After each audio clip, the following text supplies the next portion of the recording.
So show me family, all the blood that I will bleed. Olá pessoal, tudo bem com vocês? Preparados para mais uma semana de estudos? Eu espero que todos vocês estejam bem na presença do nosso Senhor, ok? E espero também que vocês estejam aproveitando esses dias aí para estudar, certo?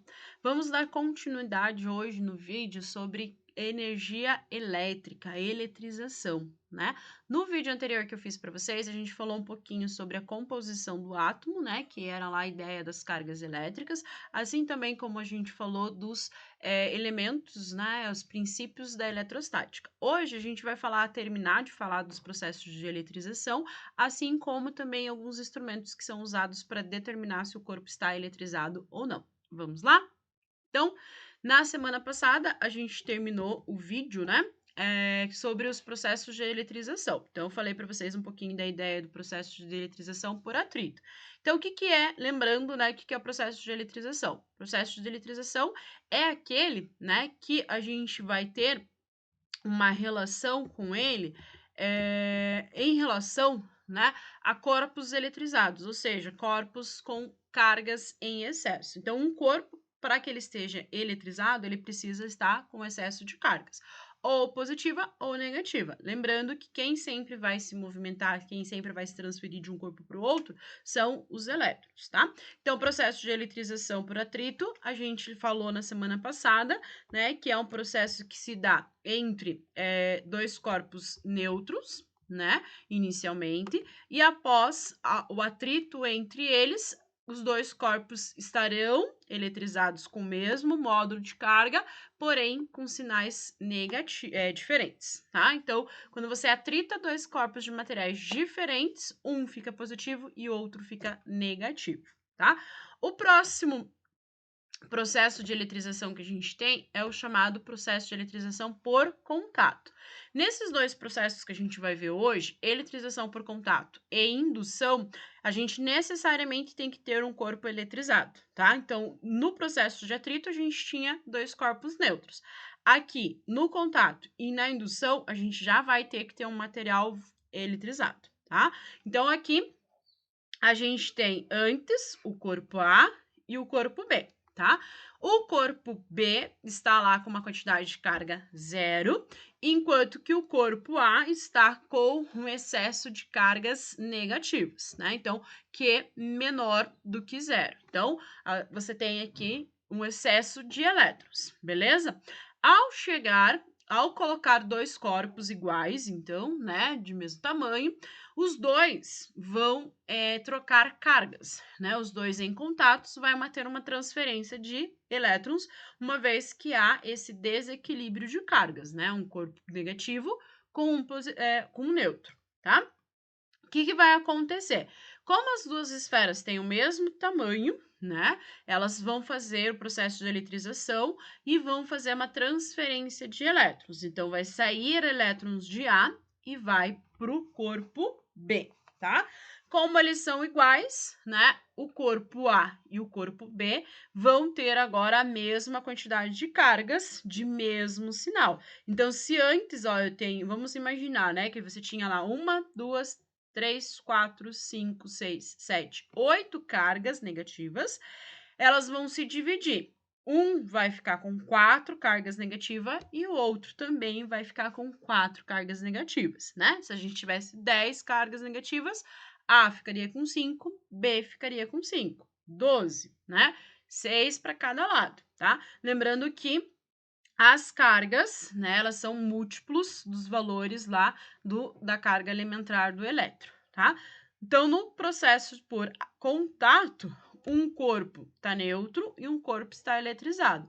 Ao final, os dois vão estar eletrizados com o mesmo tipo de cargas de mesmo módulo. Beleza, gente? Ok? Então, aqui, né, você tem a situação contrária, você tem um corpo positivo, né? De novo, não são as cargas positivas que vão caminhar, mas sim as cargas negativas.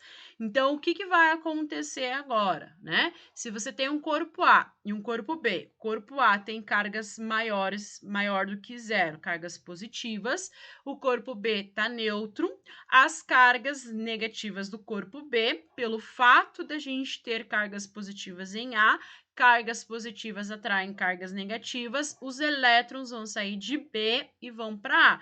Ou seja, agora o corpo B vai ficar com falta de elétrons, ou seja, ele vai ficar com cargas positivas, tá? Se ele tava com aqui, ó, 1, 2, 3, 4, 5, 6, 7, 8 cargas positivas, de novo eles vão entrar em equilíbrio, 4 para cada lado. Então, aqui de A, né, de B para A, passaram 4 elétrons, e aí agora, né, o corpo A ficou com 4 positivas e o corpo B também com 4 positivas, porque ele perdeu elétrons, tá? Uma coisa extremamente importante que a gente não pode esquecer, né, que a quantidade de cargas antes é igual à quantidade de cargas depois. Então, se eu tinha uma quantidade de carga igual a 8, o módulo total da carga era 8, no final essas 8 têm que permanecer. Então, eu tenho 4 em A, 4 em B. Beleza, gente? O processo de indução é um pouco mais complexo, porque tem algumas outras coisinhas relacionadas a ele, tá? De novo, a gente precisa ter um corpo eletrizado, tá? E aí, o corpo que você quer eletrizar estar neutro, tá? Nessa situação, não há o contato físico entre eles, tá? Apenas uma indução, ou seja, você vai ter o corpo que é o indutor, que é aquele que já está eletrizado, e o corpo induzido, que é aquele que está neutro, tá?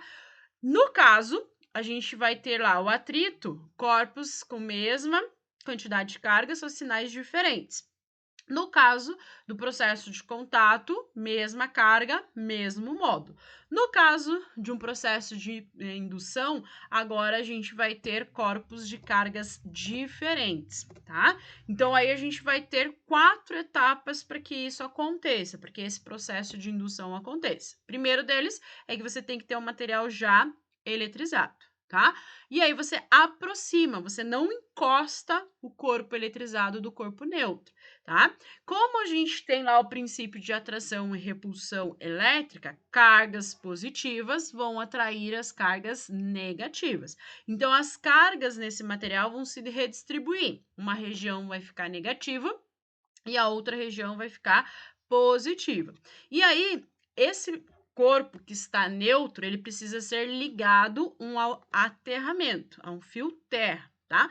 Então, aqui, quando você liga esse aterramento, as cargas negativas que estão na Terra vão escoar para o seu corpo que está positivo. Porque lembra aqui, ó, atração e atração, né? Então, as cargas positivas que estão desse lado vão atrair as cargas negativas da Terra.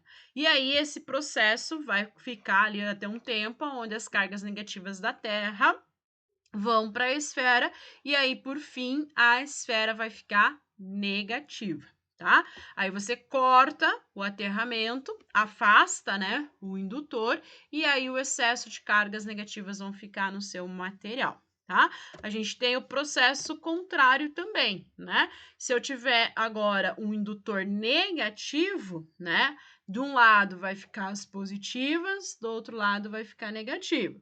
Ligo o aterramento, as cargas negativas vão ser afastadas, elas vão escoar, então, do material para a Terra, fazendo com que o material, no final, fique com cargas positivas ao invés de ficar com cargas negativas, tá bom? Então, se eu tenho um indutor que é positivo, o induzido vai ficar negativo. Se eu tenho um indutor que é negativo, o induzido vai ficar positivo, tá? Então, no processo de indução, os corpos, eles ficam com cargas de sinais diferentes, beleza? Aqui a gente tem um processo, né, de eletrização, um elemento bastante comum, né, quando a gente fala de eletrização, que é o gerador de Van de Graaff, tá? Então, no gerador de Van de Graaff acontece isso. Acontece o atrito, acontece o contato e acontece a indução, tá? No caso, não nessa figura que não tem a indução apresentada, mas aqui tem uma borracha, a borracha se atrita com um cano de PVC, e aí, pelo fato dela estar em contato com a esfera e a garota também está em contato com a esfera, os dois vão ficar eletrizados, tá? E aí, o cabelo geralmente é mais fino, mais leve, ele fica eriçado lá por causa que ficou eletrizado, né? Ficou arrepiado, porque cada fio de cabelo tem lá uma quantidade de cargas de mesmo sinal. Mesmo sinal, repulsão elétrica, tá? Aqui a gente tem uma representação do gerador de Van de Graaff, a parte interna. Então, como eu falei, uma correia, né, que tá girando, tá fazendo o processo de atrito. Aqui o coletor de cargas, a esfera, né, condutora. Na superfície da esfera é onde vai ter o excesso de cargas ali, ou negativas ou positivas, tá? Nessa representação, a gente tem as cargas positivas. Isso depende de como que o sistema está montado, tá? Pode ser que, dependendo do gerador Van de Graaff, a esfera fique positiva ou fique negativa, dependendo do sistema ali que foi, da forma que foi montado, tá bom?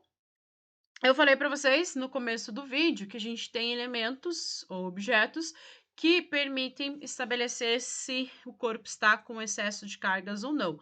Esse elemento é o que a gente chama de eletroscópio, né? Então, é um sistema bem básico, onde você tem uma esfera metálica, você tem uma haste metálica e tiras metálicas na ponta desta haste, tá? E geralmente um objeto, um recipiente de vidro lá.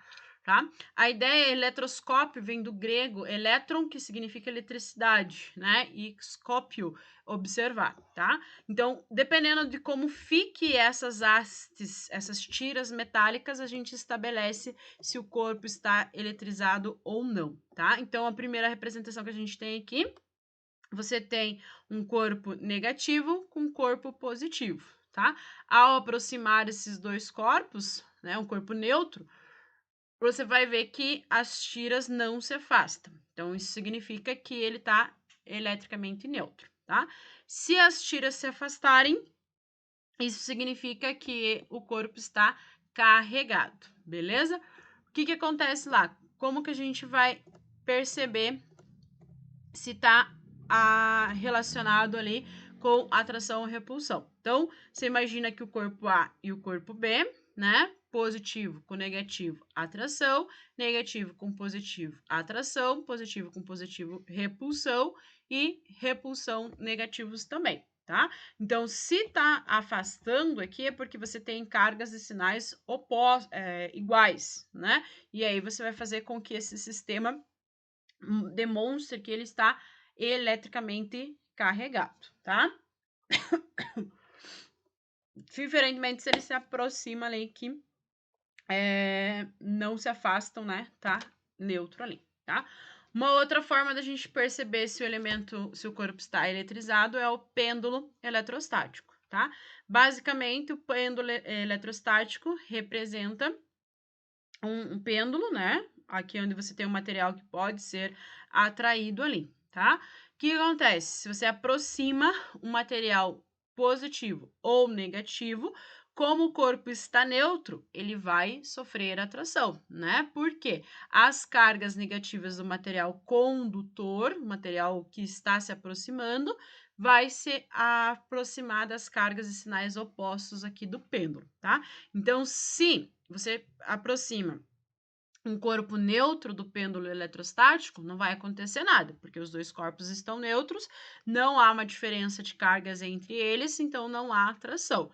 Se você aproxima um corpo positivamente ou negativamente, há atração a eles por causa da diferença das cargas que estará entre relação a eles ali, tá? Então, aqui, ó, na presença de um corpo carregado de eletricidade, a esfera que está eletricamente neutra sofre indução, sendo assim atraída e se deslocando na posição de equilíbrio. Certo, gente? Então, era isso, que nós tínhamos para hoje, para esse vídeo, né? Terminar o capítulo 1. Esse capítulo 1 é muito importante que vocês guardem as informações descritas no vídeo, descritas na apostila de vocês, porque é muita coisinha que a gente vai usar para o futuro, nos próximos capítulos, que a gente vai dar continuidade da eletrostática, tá? Então, a gente tem que guardar os 3 processos de eletrização, atrito, indução e contato, assim como a quantidade de carga elétrica é um múltiplo do número de partículas vezes o valor de cada partícula elementar, que é 1,6 vezes 10 a menos 19 coulomb, tá? Essas informações são primordiais para que a gente possa dar continuidade lá para os próximos conteúdos, tá bom, gente?